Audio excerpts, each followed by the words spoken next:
رب زدني علما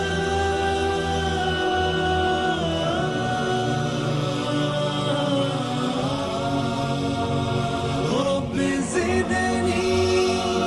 علما.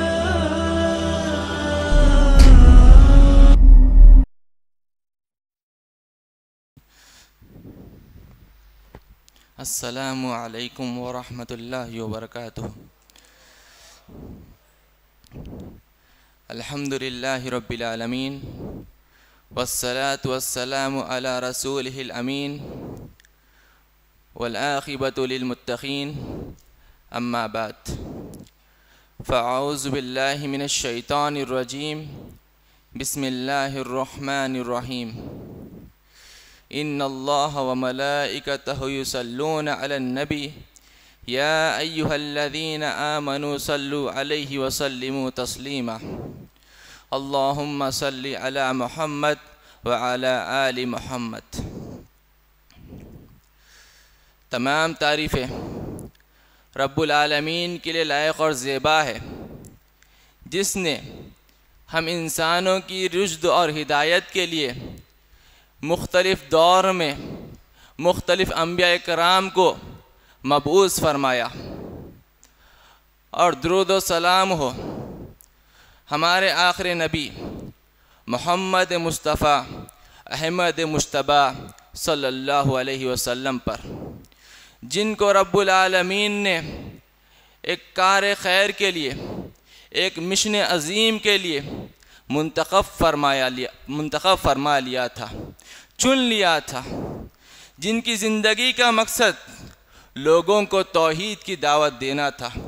کفر سے، شرک سے، طاغوت سے لوگوں کو دور کرنا تھا اور رب واحد کی بندگی کی طرف لے آنا تھا. محترم حاضرین، جب اللہ رب العالمین نے اپنے اس عظیم مشن کے لیے ایک بندے کا انتخاب کرتا ہے تو کئی خوبیوں کو دیکھ کر کرتا ہے اور کئی خوبیاں اس کے اندر رکھتا ہے جو ہمارے نبی رحمت میں موجود تھی. تمام اعتبار سے جب ہم ہمارے نبی صلی اللہ علیہ وسلم کا مطالعہ کرتے ہیں تو ہر ناحیے سے نبی رحمت کامل نظر آتے ہیں، چاہے وہ معاملات کا معاملہ ہو، چاہے وہ اخلاقیات کا معاملہ ہو، چاہے وہ کسی بھی پہلو سے ہو، یعنی دنیاوی پہلو سے ہو، اخروی پہلو سے ہو، تمام اعتبار سے ہمارے نبی صلی اللہ علیہ وسلم کامل اترتے ہیں. کوئی ایسی شخصیت نہیں جو آپ سے پہلے تھی، نہ آپ کے بعد ہے جو آپ جیسے معیار پر کامل اترے. لہٰذا آپ صلی اللہ علیہ وسلم کو رب العالمین نے کہا وَمَا أَرْسَلْنَاكَ إِلَّا رَحْمَةً لِلْعَالَمِينَ، کہ ہم نے آپ کو جہاں والوں کے لیے رحمت بنا کر نازل فرمایا ہے. رحمت یعنی تمام جہاں والوں کے لیے، صرف مسلمانوں کے لیے نہیں، کافروں کے لیے، یہودیوں کے لیے، مشرکوں کے لیے، نصارہ کے لیے، تمام جہاں والوں کے لیے نبی صلی اللہ علیہ وسلم رحمت تھے. اور نبی صلی اللہ علیہ وسلم کو رب العالمین یہ بھی کہتا ہے کہ ہم سے مخاطب ہوتا ہے رب العالمین اور فرماتا ہے لَقَدْ كَانَ لَكُمْ فِي رَسُولِ اللَّهِ أُسْوَةٌ حَسَنَةٌ، کہ رسول اللہ صلی اللہ علیہ وسلم کی زندگی تمہارے لیے کار نمونہ ہے، تمہارے لیے ایک رول ماڈل ہے. یعنی ہم انسانوں کو، خاص کر ہم مسلمانوں کو، جن کی زندگی کو اسوہ بنانا ہے، جن کی زندگی کو ڈھالنا ہے اپنے سانچے میں، جس کی زندگی کو اپنے لاہی عمل میں لانا ہے، وہ نبی صلی اللہ علیہ وسلم کی زندگی ہے. اگر کوئی شخص اپنے آپ کو مکمل طور پر نبی صلی اللہ علیہ وسلم کے تعلیمات کے مطابق ڈھال لیتا ہے تو دنیاوی کامیابی بھی اس کے حق میں آ جاتی ہے اور اخروی کامیابی بھی اس کے حق میں آ جاتی ہے. نبی صلی اللہ علیہ وسلم کامل شخصیت تھی جس کا اعتراف مسلمان ہی نہیں، کافر بھی کرتا ہے، یہود بھی کرتے ہیں، نصارہ بھی کرتے ہیں، قریش بھی کیا کرتے تھے. لیکن عصبیت کی خاطر آپ صلی اللہ علیہ وسلم کو جھٹلایا. دل جانتا تھا ان کا کہ نبی صلی اللہ علیہ وسلم سچے نبی ہے، لیکن اپنی خاندانی عصبیت کو لے کر وہ نبی صلی اللہ علیہ وسلم کا انکار کرنے پر ٹل گئے۔ محترم حاضرین، نبی صلی اللہ علیہ وسلم کی ذات ہمارے ماڈل ہے، رول ماڈل ہے، تو ہم کو نبی صلی اللہ علیہ وسلم کی ذات کو جاننا ضروری ہے کہ نبی صلی اللہ علیہ وسلم اپنی زندگی کس طرح بسر کیا کرتے تھے۔ خاص کر آج کا جو عنوان ہے وہ نبی صلی اللہ علیہ وسلم کے اخلاق کے اوپر محور ہے کہ نبی صلی اللہ علیہ وسلم کے اخلاق کا معیار کیا تھا اور ہمارا اخلاق کا معیار کیا ہے۔ اس گفتگو کو شروع کرنے سے پہلے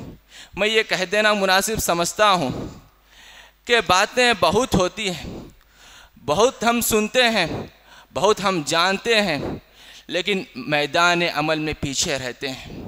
تو لہٰذا جب بھی ہم کوئی بات سنیں تو سب سے پہلے یہ ٹھان لیں اور یہ مان لیں کہ مجھے اس بات پر عمل بھی کرنا ہے۔ عمل کرنا انسان کے لیے، مسلمانوں کے لیے اتنا ہی ضروری ہے جتنا معلومات حاصل کرنا ہے، علم حاصل کرنا جتنا ضروری ہے، اسی طرح عمل بھی کرنا ہم مسلمانوں پر واجب ہے، ضروری ہے۔ کہ نبی صلی اللہ علیہ وسلم کو رب العالمین نے فرمایا کہ وَلَوْ كُنْتَ فَظًّا غَلِيظَ الْقَلْبِ لَانفَضُّوا مِنْ حَوْلِكَ کہ اے نبی صلی اللہ علیہ وسلم، اگر آپ سخت دل ہوتے، سخت گفتگو ہوتے، تو جو احباب آپ کے ارد گرد بیٹھے ہوئے ہیں، مجلس کو روشن کیے ہوئے ہیں، وہ آپ کے ارد گرد نہ ہوتے بلکہ آپ سے فرار اختیار کر لیتے۔ یعنی نبی صلی اللہ علیہ وسلم کے اخلاق کا ایک کردار یہاں پر رب العالمین نے اجاگر کیا اور یہ بیان فرمایا کہ نبی صلی اللہ علیہ وسلم دل کے اعتبار سے بھی نرم تھے اور گفتار کے اعتبار سے، بات کے اعتبار سے بھی نرم تھے کہ ایسی گفتگو کرتے کہ سامنے والے کو اس سے ذرا بھی ٹھوس نہ پہنچتی۔ کہ مثال کے طور پر کہ نبی صلی اللہ علیہ وسلم اگر کسی شخص کو نصیحت کرنا ہوتا اور مجلس ہوتی تو اسے خاص طور پر مخاطب کر کے نصیحت نہیں کرتے، اس لیے کہ اس سے اس کی شخصیت مجروح ہوتی ہے، اس کے دل کو ٹھیس پہنچتا ہے اس وقت جب مجلس ہوتی ہے۔ لیکن آپ صلی اللہ علیہ وسلم کو کسی خاص شخص کو مخاطب کرتے ہوئے نصیحت کرنا ہوتا ہے تو آپ صلی اللہ علیہ وسلم اس نصیحت کو عموم کر دیتے اور تمام کو نصیحت کرتے، جس کی وجہ سے خاص شخصیت کو بھی نصیحت ہو جایا کرتی تھی۔ تو اسی پہلو سے کہ نبی صلی اللہ علیہ وسلم اپنے اعمال میں، اپنے کردار میں کامل تھے۔ مختصر سی گفتگو کی جائے گی نبی صلی اللہ علیہ وسلم کے زندگی کے مختلف احوال پر، مختصر سی نظر ڈالی جائے گی اور بیان کرنے کی، سمجھانے کی کوشش کی جائے گی۔ رب العالمین سے دعا ہے اے پروردگارہ کہ ہم جو سنتے ہیں اس کے مطابق عمل کرنے کی توفیق عطا فرمائے، آمین۔ محترم حاضرین، کسی تزکیہ نظار نے کہا کہ کوئی شخص جو کامیاب ہوتا ہے اپنی زندگی میں لیکن وہ اپنے گھر میں کامیاب نہیں ہوتا، اپنے گھر میں اس طرح کامل نہیں ہوتا جس طرح باہر کامل ہوتا ہے۔ لیکن یہ بات اوروں پر تو فٹ ہو سکتی ہے لیکن نبی صلی اللہ علیہ وسلم پر ہرگز فٹ نہیں ہو سکتی۔ کہ نبی صلی اللہ علیہ وسلم نے اپنے صحابہ کو، اپنے ازواج مطہرات کو یہ پیغام دے دیا تھا کہ جو کچھ تم مجھے خلوت میں دیکھتے ہو وہ جلوت میں بیان کر دو، جو کچھ تم مجھے رات کی اندھیریوں میں دیکھتے ہو وہ دن کی روشنائی میں بیان کر دو، اور جو کچھ تم مجھے بند کھٹوریوں میں دیکھتے ہو اسے کھلے چھتوں پر اعلان کر دو۔ یعنی نبی کی ذات جس طرح باہر تھی گھر کے باہر، اسی طرح گھر کے اندر بھی تھی۔ یعنی اس کا مطلب یہ ہے کہ نبی صلی اللہ علیہ وسلم کی شب و روز معیار کے ساتھ، اخلاق کے ساتھ گزارا کرتی تھی اور رب العالمین کے خوف کے ساتھ آپ کی شب و روز گزرتی تھی۔ محترم حاضرین، کہ نبی صلی اللہ علیہ وسلم کے گھر کے حالات، نبی صلی اللہ علیہ وسلم کے بازار کے حالات، نبی صلی اللہ علیہ وسلم کفار کے ساتھ کس طرح معاملہ کیا کرتے تھے، نبی صلی اللہ علیہ وسلم قیدیوں کے ساتھ کس طرح معاملہ کیا کرتے تھے، نبی صلی اللہ علیہ وسلم کس طرح یتیموں کے ساتھ، بچوں کے ساتھ معاملات کیا کرتے تھے، ان تمام میں آپ صلی اللہ علیہ وسلم کا معیار اخلاق کیا تھا، ان چیزوں کو ہم مختصر سے طور پر جاننے کی کوشش کریں گے کہ سب سے پہلے نبی صلی اللہ علیہ وسلم نے یہ فرمایا، خیرکم خیرکم لأہلہ وانا خیرکم لأہلی، کہ تم میں سے بہترین شخص وہ ہے جو اپنے گھر والوں میں بہتر ہو، اور میں تم تمام میں اپنے گھر والوں میں بہتر ہوں۔ یعنی نبی صلی اللہ علیہ وسلم اپنے گھر میں اپنے گھر والوں کو، اپنے اہل و عیال کو، اپنے ازواج مطہرات کو، اپنے بیوی کو، اپنے بچوں کو، اپنے نواسیوں کو، تمام کو معیار کے ساتھ، اخلاق کے ساتھ پیش آتے تھے۔ اس لیے فرمایا وَأَنَا خَيْرُكُمْ لِأَهْلِي، کہ حضرت عائشہ رضی اللہ عنہا سے کوئی صحابیہ دریافت کرتی ہے کہ رسول اللہ صلی اللہ علیہ وسلم گھر میں کیا کرتے ہیں، تو کہتی ہیں کہ رسول اللہ صلی اللہ علیہ وسلم اپنے گھر میں کاموں میں مصروف ہو جایا کرتے تھے، یعنی ازواج کا ہاتھ بٹورا کرتے تھے، اور جب نماز کا وقت آتا تو اٹھ کھڑا ہو جاتے تھے۔ یعنی یہ بتانا مقصود ہے انسان کتنا بھی بلند ہو لیکن اس کے اخلاق معیار کے ہو تو اپنے آپ کو کمتر دیکھتا ہے، اپنے آپ کو حقیر چیزوں میں بھی بہتر ثابت کرتا ہے۔ یہ اخلاق کا معیار ہے کہ نبی صلی اللہ علیہ وسلم کے پاس ایک دفعہ حضرت فاطمہ رضی اللہ عنہا آئی، تو نبی صلی اللہ علیہ وسلم کا اخلاق دیکھیے کہ نبی صلی اللہ علیہ وسلم نے اپنے لخت جگر فاطمہ رضی اللہ عنہا کے لیے اٹھ کھڑے ہوئے، انہیں بوسہ دیا، ان کے لیے جگہ فراہم کی۔ یہ آپ صلی اللہ علیہ وسلم کا کردار تھا۔ آپ صلی اللہ علیہ وسلم اپنے نواسوں کے لیے جو اخلاق رکھتے تھے، یعنی نماز میں کبھی سجدے کی حالت میں ہوتے اور حسن رضی اللہ عنہ یا حسین رضی اللہ عنہ آپ کے اوپر چڑھ جاتے تو ان کے لیے اپنا سجدہ طویل کر دیا کرتے، اور اسی طرح امامہ بن زینب رضی اللہ عنہ کو آپ صلی اللہ علیہ وسلم قیام کی حالت میں گود میں اٹھا لیا کرتے، یعنی آپ صلی اللہ علیہ وسلم اپنے گھر میں مشفق نظر آتے ہیں۔ عموماً یہ ہوتا ہے کہ انسان باہر اپنے آپ کو معیار پر ثابت کرنے کی کوشش کرتا ہے، لیکن گھر کے حالات میں، گھر کے ماحول میں وہ سخت دل ہوا کرتا ہے، لیکن اصل انسان، اصل معیاری انسان وہی ہے جو گھر میں بھی یکساں ہو اور باہر بھی یکساں ہو۔ یہ معیار اخلاق کی دلیل ہے۔ محترم حاضرین، انس رضی اللہ عنہ جو آپ صلی اللہ علیہ وسلم کی بے انتہا خدمت کرتے رہے بچپن سے، فرماتے ہیں انس رضی اللہ عنہ کہ آپ صلی اللہ علیہ وسلم کی جب میں بچپن میں خدمت کیا کرتا تھا تو کبھی چوک ہو جاتی، کبھی میں کام کے لیے جاتا لیکن راستے میں کھیل میں مصروف ہو جاتا، لیکن اس کے باوجود بھی رسول اللہ صلی اللہ علیہ وسلم نے مجھے کچھ برا بھلا نہیں کہا۔ یہ آپ صلی اللہ علیہ وسلم کا صبر تھا، آپ صلی اللہ علیہ وسلم کا اخلاق کا معیار تھا۔ اور اسی طرح آپ صلی اللہ علیہ وسلم اس طرح متحمل تھے کہ آپ صلی اللہ علیہ وسلم کا جب گزر بچوں کی محفل سے ہوتا تو آپ صلی اللہ علیہ وسلم چھوٹوں کو بھی سلام کیا کرتے تھے۔ وَإِذَا مَرَّ عَلَى الْغِلْمَانِ فَسَلِّمْ عَلَيْهِ، کہ جب نبی صلی اللہ علیہ وسلم کا گزر بچوں کے پاس ہوتا تو نبی صلی اللہ علیہ وسلم بچوں کو بھی سلام کیا کرتے تھے۔ تو یہ ہمارے اندر بھی ہونا چاہیے۔ ہم تکبر میں آ جاتے ہیں اور ہم یہ سمجھتے ہیں کہ چھوٹا ہی بڑے کو سلام کرے، نہیں، آداب یہ بھی ہے کبھی کبھار بڑے بھی چھوٹے کو سلام کر لیا کرے۔ محترم حاضرین، نبی صلی اللہ علیہ وسلم کی ذات ایسی مبارک ذات تھی، کسی کو کبھی حقیر نظروں سے نہیں دیکھا، چاہے بچے ہو، چاہے بوڑھے ہو، چاہے کمزور ہو، چاہے یتیم ہو، چاہے ناتواں ہو، ناعقل ہو، تمام کو رسول اللہ صلی اللہ علیہ وسلم نے ایک معیار پر دیکھا اور کبھی کسی کو حقیر نہ جانا۔ چند مثالیں گوشِ گزار ہیں کہ ایک دفعہ نبی صلی اللہ علیہ وسلم بیٹھے ہوئے تھے، ایک ناعقل عورت، دیوانی خاتون آپ کے پاس آتی ہے اور یہ فرمانے لگتی ہے کہ مجھے آپ سے کچھ گفتگو کرنی ہے۔ اس ناعقل خاتون کے ساتھ رسول اللہ صلی اللہ علیہ وسلم کو گفتگو کرنی ہے تو اس کو بھی رسول اللہ صلی اللہ علیہ وسلم نے حقیر نظروں سے نہیں دیکھا اور فرمایا کہ بتاؤ تمہارے لیے کیا کہنا ہے. تو نبی صلی اللہ علیہ وسلم اس کے لیے کھڑے ہوئے, اس کی باتیں سنی, یہاں تک کہ اس نے خود اپنی بات مکمل کر دی جب تک کہ رسول اللہ صلی اللہ علیہ وسلم نے اپنی بات کو نہیں کاٹا. یہ تھا معیار اخلاق, یعنی جب کمتر لوگ بھی نبی صلی اللہ علیہ وسلم سے بات کرنے کے لیے آ جاتے, نبی صلی اللہ علیہ وسلم انہیں اپنا پورا مکمل وقت دیا کرتے تھے. اور ایک واقعہ کہ مدینہ منورہ میں مسجد نبوی میں اس دفعہ ایک خاتون مسجد کی صفائی کیا کرتی تھی. ایک رات اس خاتون کا انتقال ہو جاتا ہے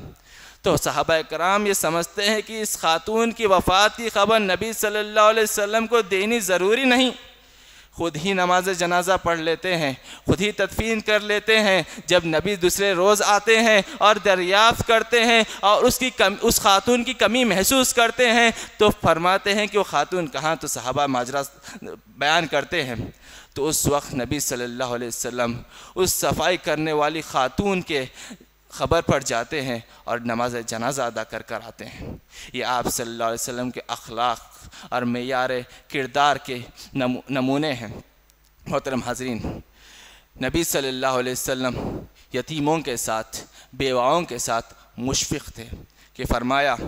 انا وکافل الیتیم کہاتین فی الجنہ, کہ میں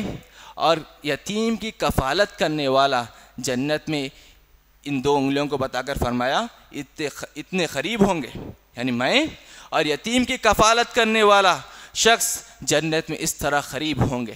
تو یتیم کی کفالت کرنا, بیواؤں کی کفالت کرنا نبی صلی اللہ علیہ وسلم کا طریقہ رہا ہے کہ جب نبی صلی اللہ علیہ وسلم پر پہلی وحی آئی تو حضرت خدیجہ رضی اللہ عنہ کا کیا کہنا تھا, آپ صلی اللہ علیہ وسلم کو کن باتوں سے خدیجہ رضی اللہ عنہ نے دلاسا دیا, انہی باتوں سے, انہی اخلاق, آپ صلی اللہ علیہ وسلم کے اخلاق کے پہلوؤں کو گنا کر آپ صلی اللہ علیہ وسلم کو دلاسا دیا اور یہ فرمایا کہ رب العالمین آپ کو کس طرح ضائع کر سکتا ہے جب آپ کے اندر یہ تمام خوبیاں موجود ہیں. تو یہ آپ صلی اللہ علیہ وسلم کا معیار اخلاق ہوا کرتا تھا کہ خدمت گزار کو لوگ کمتر نگاہوں سے دیکھتے ہیں, غلاموں کو, لونڈیوں کو لوگ کمتر نگاہوں سے, حقیر نگاہوں سے دیکھتے ہیں. لیکن رسول اللہ صلی اللہ علیہ وسلم نے فرمایا ان کو, یعنی اپنے غلاموں کو, اپنے خادموں کو اپنا بھائی سمجھو, اور جو تم کھاتے ہو وہ انہیں کھلاؤ, اور جو تم پیتے ہو وہ انہیں پلاؤ, اور ان کے استطاعت سے بڑھ کر ان پر بوجھ نہ ڈالو, اور جب ڈالتے ہو ان پر بوجھ تو تم بھی ان کا ساتھ دو. یہ نبی صلی اللہ علیہ وسلم کے اخلاق تھے کہ آپ صلی اللہ علیہ وسلم نے کبھی اپنی زندگی میں کسی بھی خادم کو, کسی بھی غلام کو تکلیف نہیں دی, یہاں تک کہ اپنے ازواج مطہرات کو کبھی برا بھلا نہیں کہا. کہ اپنے غلام کو کس طرح نبی صلی اللہ علیہ وسلم بہتر انداز سے دیکھتے تھے. قبل ہجرت کا واقعہ ہے, ابھی آپ صلی اللہ علیہ وسلم کو نبوت نہیں ملی تھی کہ حضرت خدیجہ رضی اللہ عنہ کے حصے میں زید بن حارث آتے ہیں. حضرت خدیجہ رضی اللہ عنہ زید بن حارث کو, جو خدیجہ رضی اللہ عنہ کے غلام تھے, آپ صلی اللہ علیہ وسلم کو ہبہ کرتی ہے, تحفہ دیتی ہے. تو گویا کہ نبی صلی اللہ علیہ وسلم کے اب زید بن حارث غلام ہیں, تو نبی صلی اللہ علیہ وسلم نے ان کو آزاد کیا اور ان کو منہ بولا بیٹا قرار دیا. یہ الگ مسئلہ ہے کہ بعد میں وہی آئی اور منہ بولا بیٹا کہنے کی کیفیت بدل گئی اور اپنے اصلی باپ کے نسب پہ ہی ان کو بولا گیا اور وہ زید بن حارث رہے. لیکن نبوت سے پہلے کا واقعہ ہے کہ آپ صلی اللہ علیہ وسلم کے اخلاق نبوت سے پہلے بھی اس طرح تھے جو نبوت کے بعد تھے. کہ جب زید بن حارث رضی اللہ عنہ کے والد آپ صلی اللہ علیہ وسلم کے پاس آتے ہیں, یعنی حضرت حارثہ آپ صلی اللہ علیہ وسلم کے پاس جب آتے ہیں اور یہ کہتے ہیں کہ یہ میرا بیٹا ہے اور مجھے واپس چاہیے, تو نبی صلی اللہ علیہ وسلم حضرت زید سے فرماتے ہیں کہ کیا تم جانا چاہتے ہو یا میرے پاس رہنا چاہتے ہو؟ تو زید بن حارث رضی اللہ عنہ یہ فرماتے ہیں کہ نہیں, میں اپنے حقیقی باپ کے ساتھ جانا نہیں چاہتا, میں آپ کے ساتھ رہنا چاہتا ہوں, میں آپ کے ساتھ رہنا چاہتا ہوں. اللہ اکبر. یہ آپ صلی اللہ علیہ وسلم کے وہ اخلاق سے متاثر ہوئے تھے جو آپ صلی اللہ علیہ وسلم نے ان کے ساتھ بتائے تھے. محترم حاضرین, کہ غلاموں کے ساتھ، قیدیوں کے ساتھ آپ صلی اللہ علیہ وسلم کا یہی معمول رہا کہ کبھی کسی قیدی کو قید کر لیا جاتا تو اس پر ظلم نہیں کیا جاتا، جب اسے امان دی جاتی تو اسے قتل نہیں کیا جاتا۔ اور آپ صلی اللہ علیہ وسلم کے اخلاق یہ تھے، آپ صلی اللہ علیہ وسلم نے اپنے اصحاب رضوان اللہ علیہم اجمعین کو یہ تعلیم دی تھی کہ جب وہ صحابہ کچھ کھاتے تو قیدیوں کو بھی وہ لا کر کھلاتے، جب کھجور کھاتے تو قیدیوں کو بھی لا کر کھلاتے۔ یعنی آپ صلی اللہ علیہ وسلم کی یہ معیار تعلیم کا نتیجہ تھا کہ آپ صلی اللہ علیہ وسلم تمام کو ایک نظروں سے دیکھا کرتے تھے اور کسی پر ذرہ برابر بھی ظلم کرنا برداشت نہیں کرتے تھے۔ کہ کسی صحابی نے اپنی لونڈی کو تماچا مارا تو نبی صلی اللہ علیہ وسلم آگ ببولا ہو گئے، غصے میں آ گئے، تو صحابی نے اس لونڈی کو آزاد کر دیا۔ یعنی آپ صلی اللہ علیہ وسلم کسی غیر کی لونڈی کو تکلیف دیتا ہوا بھی محسوس نہیں کر سکتے تھے، برداشت نہیں کر سکتے تھے۔ یہ آپ صلی اللہ علیہ وسلم کے معیار اخلاق کا نتیجہ ہے۔ محترم حاضرین، کہ آپ صلی اللہ علیہ وسلم کے پاس جب کبھی قیدی ہوتے تو بسا اوقات حالات کے اعتبار سے انہیں سزا بھی دی جاتی اور بسا اوقات انہیں معاف بھی کر دیا جاتا۔ جنگ بدر کے قیدیوں کو معاف کیا گیا، جنگ حنین کے قیدیوں کو معاف کیا گیا۔ یعنی آپ صلی اللہ علیہ وسلم کو اگر کوئی ایسا موقع ملتا کہ آپ صلی اللہ علیہ وسلم کسی پر رحم کر سکیں، کسی کو معاف کر سکیں، کسی کو درگزر کر سکیں، تو آپ صلی اللہ علیہ وسلم کھلے دل سے، کھلے انداز سے انہیں معاف کر دیا کرتے، انہیں درگزر کر دیا کرتے تھے۔ اور یہ قیدی کافر قیدی کی ہی بات نہیں،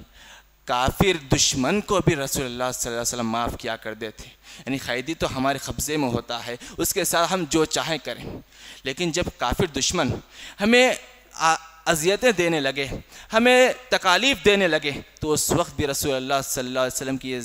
یہ بات تھی کہ رسول اللہ صلی اللہ علیہ وسلم ان کو بھی معاف کر دیا کرتے تھے۔ چند واقعات آپ کے گوش و گزار ہیں کہ عبداللہ بن عمر رضی اللہ عنہ فرماتے ہیں کہ نبی صلی اللہ علیہ وسلم نے کبھی کسی برائی کا بدلہ برائی سے نہیں دیا۔ یعنی اپنے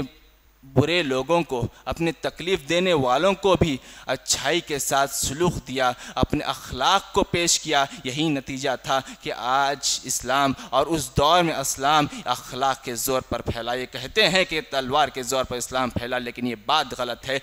اسلام پھیلا ہے تو اخلاق کے زور پر پھیلا ہے۔ محترم حاضرین، چند واقعات کہ نبی صلی اللہ علیہ وسلم کو صحابہ کرام یہ فرماتے ہیں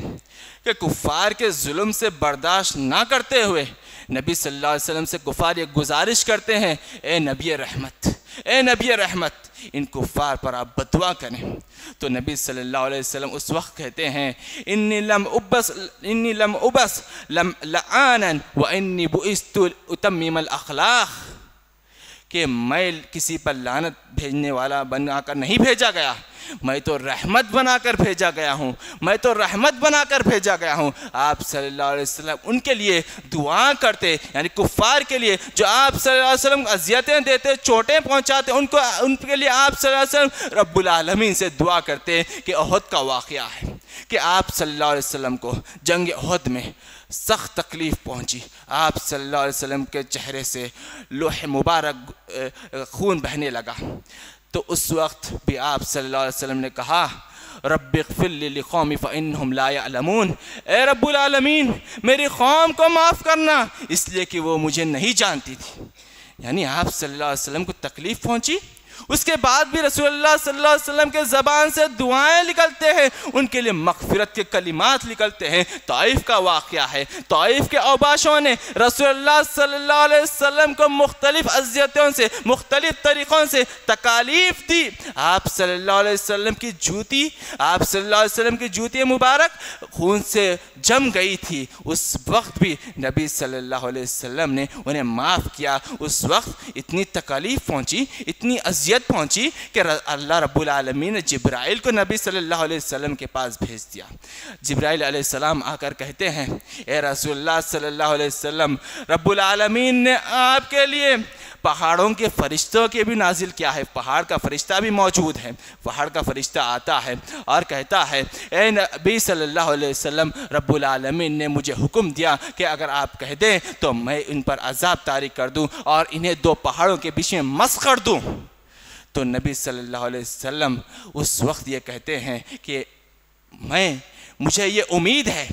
کہ آج نہیں تو کل یا ان کی آنے والی نسل رب العالمین کو ماننے والی ہوگی، اس لیے انہیں بھی معاف کیا۔ لیکن رب العالمین کا کرنا ایسا ہوا کہ چند سالوں میں تمام کا تمام طائف قبیلہ مشرف با اسلام ہوتا ہے۔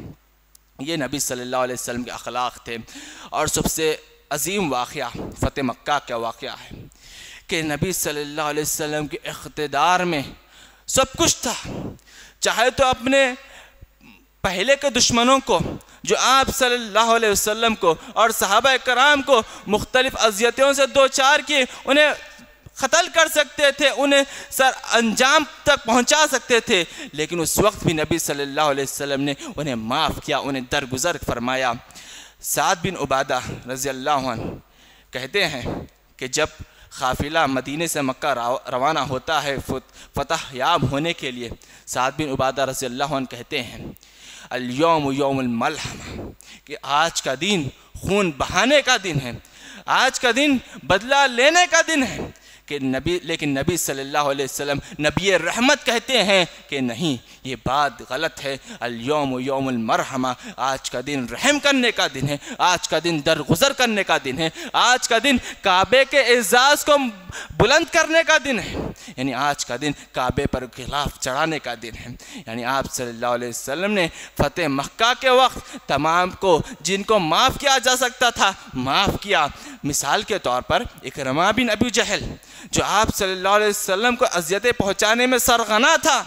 اس کو بھی رسول اللہ صلی اللہ علیہ وسلم نے معاف کیا۔ اپنے چچا حمزہ رضی اللہ عنہ کو قتل کرنے والا حبشی غلام، اس کو بھی رسول اللہ صلی اللہ علیہ وسلم نے درگزر کیا، اور چچا حمزہ رضی اللہ عنہ کے کلیجے کو کچا چبانے والی ہند بھی ادبا کو بھی رسول اللہ صلی اللہ علیہ وسلم نے معاف کیا۔ یعنی رسول اللہ صلی اللہ علیہ وسلم اگر کوئی بہانہ مل جاتا کہ کسی کو درگزر کیا جائے، کسی کے لیے اپنا دل کھول دیا جائے، تو رسول اللہ صلی اللہ علیہ وسلم پیکر عمل ہوتے اور میدان عمل میں سب کے امام بن کر رہتے۔ محترم حاضرین، کہ نبی صلی اللہ علیہ وسلم کی ذات ہمارے لیے اسوہ حسنہ ہے، تو نبی صلی اللہ علیہ وسلم کی زندگی کو ہمارے اندر ڈھالنا ہماری کامیابی ہے۔ اگر ہم نبی صلی اللہ علیہ وسلم کو چھوڑ کر کسی غیر کو اپنا ماڈل بنا لیں، کسی دنیا پرست کو، کسی اوباش قسم کے افراد کو اپنا رہنما بنا لیں، تو یاد رکھیں اس دن اس انسان کا ضلالت والا دن ہوگا، اور اس دن انسان گمراہی کے پہلی سیڑھی پر کھڑا ہو جائے گا۔ تو ہر ناحیے سے ہم کو چاہیے کہ ہم نبی صلی اللہ علیہ وسلم کی زندگی کو اپنے اندر ڈھالنے کی کوشش کریں، کہ نبی صلی اللہ علیہ وسلم کے اخلاق، نبی صلی اللہ علیہ وسلم کا کردار اتنا وسیع تھا، اتنا اعلیٰ تھا، اتنا بلند تھا کہ مسلمان ہی کیا، کفار بھی نبی صلی اللہ علیہ وسلم کی اس اخلاق کو، آپ کے ان کردار کو ماننے پر مجبور ہو گئے۔ کہ مائیکل ہارٹ نامی ایک مصنف ہے، امریکن مصنف، اس کی کتاب ہے دی 100 نامی۔ اس کتاب میں اس مصنف نے دنیا کے ابتدا سے یہاں آج کے دور تک کے تمام مشہور ہستیوں کو جمع کیا، اور ان مشہور ہستیوں میں سے 100 کا انتخاب کیا، اور ان میں ایک رینکنگ دی، یعنی تمام کو ایک ترتیب سے لیول میں رکھا، اور تمام میں سب سے پہلا نام جس کو وہ نمونے کے طور پر ذکر کرتا ہے وہ نبی صلی اللہ علیہ وسلم کا نام ہے۔ یعنی دنیا میں کوئی ایسی شخصیت نہیں آئی جو نبی صلی اللہ علیہ وسلم سے زیادہ کامل ہو، اکمل ہو، جامع ہو۔ محترم حاضرین، اسی کو ایک شاعر بہت ہی خوب انداز میں ذکر کرتا ہے، اگر کوئی ڈھونڈنے نکل جائے ثانی محمد، اگر کوئی ڈھونڈنے نکل جائے ثانی محمد، ثانی تو کیا اسے سایہ تک نہ ملے گا۔ نبی صلی اللہ علیہ وسلم کی ذات اقدس کی کوئی مثال نہیں پیش کر سکتا۔ محترم حاضرین، تو ضرورت اس بات کی ہے کہ ہم اپنے نفسوں کا جائزہ لیں، اپنے آپ کا محاسبہ کریں کہ ہم واقعی جن کو ہم اپنا اسوہ مانتے ہیں، جن کو ہم اپنا رول ماڈل مانتے ہیں، ان کے معاملات پر، ان کے ارشادات پر مکمل طور پر اترتے ہیں یا بھی نہیں۔ اپنے نفسوں کا جائزہ لینے کی ضرورت ہے، اپنے آپ کو بلند اخلاق پر ڈھالنے کی ضرورت ہے، اپنے آپ کو مکمل طور پر شریعت کا پابند کرنے کی ضرورت ہے۔ کہ محترم حاضرین، میٹھی میٹھی باتیں تو بہت ہو جاتی ہے، اچھی اچھی نصیحتیں تو بہت ہو جاتی ہے، لیکن ضرورت اس چیز کی ہے کہ کام کی ہے، ضرورت اس چیز کی ہے کہ عمل کی ہے۔ باتیں انسان کو کافی نہیں ہوتی، نصیحتیں انسان کو کافی نہیں ہوتی جب تک کہ انسان کام میں، عمل میں اپنے آپ کو نمونے خیر نہ پیش کرے، اپنے آپ کو میدان عمل میں سب سے آگے نہ پیش کریں۔ ہم کو یہ چاہیے کہ ہم نبی صلی اللہ علیہ وسلم کی باتوں پر مکمل طور پر عمل کرنے کی کوشش کرتے رہیں۔ ہاں، یہ صحیح بات ہے کہ ہم مکمل طور پر اسلاف کرام، صحابہ کرام، نبی صلی اللہ علیہ وسلم اور انبیاء کرام کے طریقے پر مکمل طور پر اترنا ہمارے لیے مشکل ہے، لیکن ناممکن بھی نہیں۔ ہمیں یہ چاہیے کہ ہم کوشش کریں کہ اعلیٰ مرتبے پر فائز ہو، اعلیٰ اخلاق کو اپنے اندر لانے کی کوشش کریں۔ رب العالمین اخلاص کو دیکھتا ہے، رب العالمین نیت کو دیکھتا ہے۔ اگر ہمارے نیت بلند ہو، اگر ہمارے کیفیت بلند ہو، تو ہمارے وہ کم اخلاق جو ہم نے کوشش کے انتھک کوشش کے باوجود لایا ہے، تو رب العالمین اس ناقص، اس کمی کو بھی پر کر دے گا، اسے بھی مکمل کر دے گا، اور ہمیں رب العالمین کے مقربین میں سے بنا لے گا۔ محترم حاضرین، کہتے ہیں کہ ہم مثال کے طور پر کہتے ہیں لیکن کرتے نہیں، بہت کہتے ہیں، بہت سنتے ہیں، لیکن میدان عمل میں ہم بہت پیچھے ہیں۔ جس کی ایک چھوٹی سی اور ایک موٹی سی مثال پیش کرتا ہوں کہ جب کبھی مثال کے طور پر کشمیری مسلمانوں کی بات آتی ہے، سیریا کے مسلمانوں کی بات آتی ہے، برما کے مسلمانوں کی بات آتی ہے، یعنی جو ان پر مظالم ڈھائے جاتے ہیں اس کی بات آتی ہے، تو ہمارا دل اکتا جاتا ہے، ہمارا دل افسردہ ہو جاتا ہے، اور ہم اس پر بہت کہتے ہیں، بہت افسوس کرتے ہیں، سوشل میڈیا میں ہو یا حلقے احباب میں ہو، ہم بہت افسوس کرتے ہیں۔ لیکن جب وہی بات میدان عمل کی آتی ہے تو ہم اس پر کاربند ہوتے ہیں۔ یعنی جب وہی کشمیری مسلمان، جب وہی برما کے مسلمان ہمارے ان امن پرست، امن یافتہ علاقوں میں آتے ہیں تو کیوں چوراہوں پر نظر آتے ہیں، کیوں مسجدوں کے دروازوں پر نظر آتے ہیں، کیوں کسی گھر کا مہمان بنتا نظر نہیں آتا؟ یہ ہے ہماری عمل کی کیفیت۔ ہم کہتے ہیں، بہت کہتے ہیں، لیکن عمل میں ہم پیچھے ہیں۔ جب ہم عمل میں آگے آ جائیں تو دنیا کی کوئی طاقت نہ ہوگی جو ہم کو مغلوب کر سکے، کوئی طاقت نہ ہوگی جو ہم کو مغلوب کر سکے۔ اگر یہی بات میں عامر عثمانی کی زبانی کہوں تو یہ کہنا پڑے گا، فقط خوش بیانی کے جوہر دکھا کر کوئی قوم دنیا میں ابھری نہیں ہے، فقط خوش بیانی کے جوہر دکھا کر کوئی قوم دنیا میں ابھری نہیں ہے، عمل چھوڑ کر صرف باتیں بنا کر کوئی قوم دنیا میں ابھری نہیں ہے۔ تو ضرورت اس بات کی ہے کہ ہم جو کہتے ہیں اسے کرنے کی کوشش کریں، ورنہ خاموشی ہی بہتر ہے، ورنہ خاموشی ہی بہتر ہے۔ اور رب العالمین نے ہم کو خیر امت کہا ہے، خیر امت کے لقب سے ملقب کیا ہے۔ خیر امت اس وجہ سے کہا ہے، اس شرط پہ کہا ہے کہ تم بہترین امت ہو جو لوگوں کو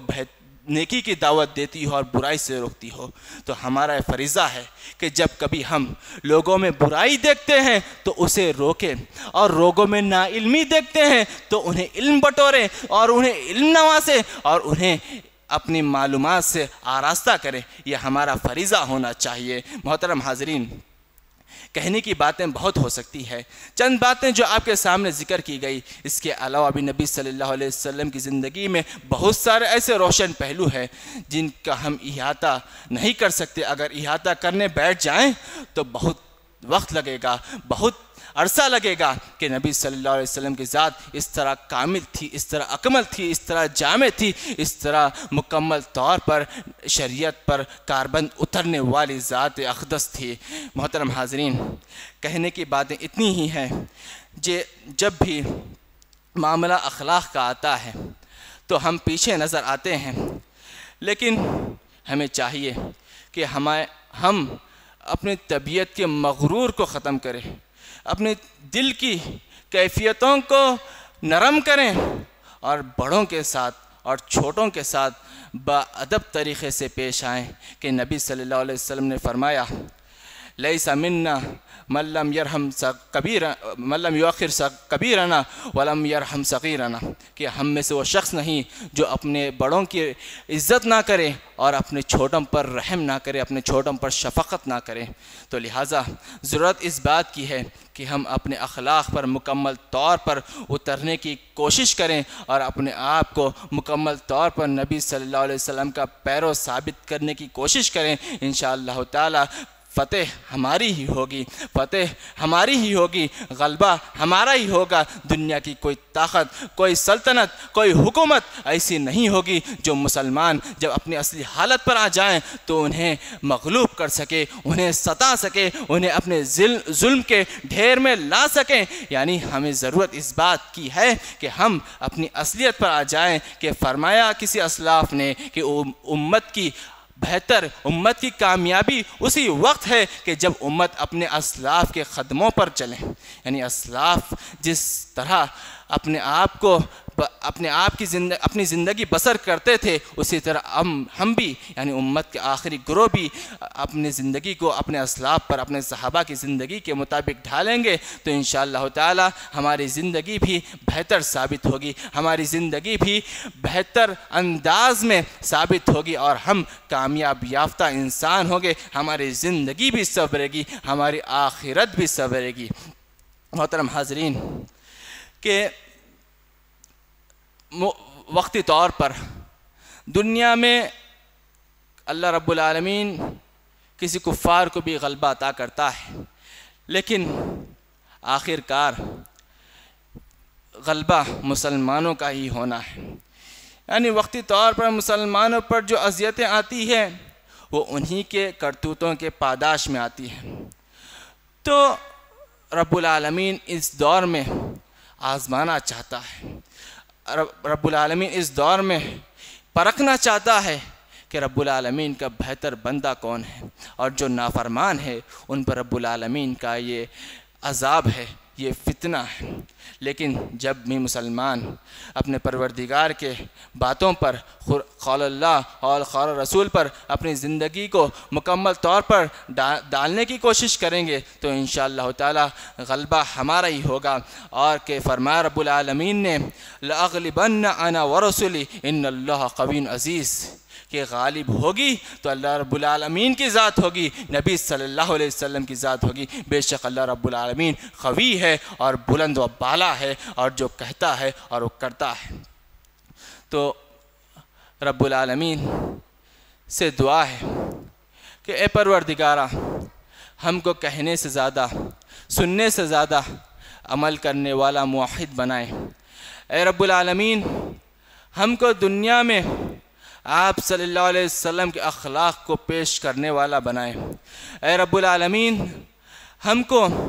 اپنے اسلاف کرام کی زندگی کے مطابق، اپنے صحابہ کرام رضوان اللہ علیہم اجمعین کے زندگی کے مطابق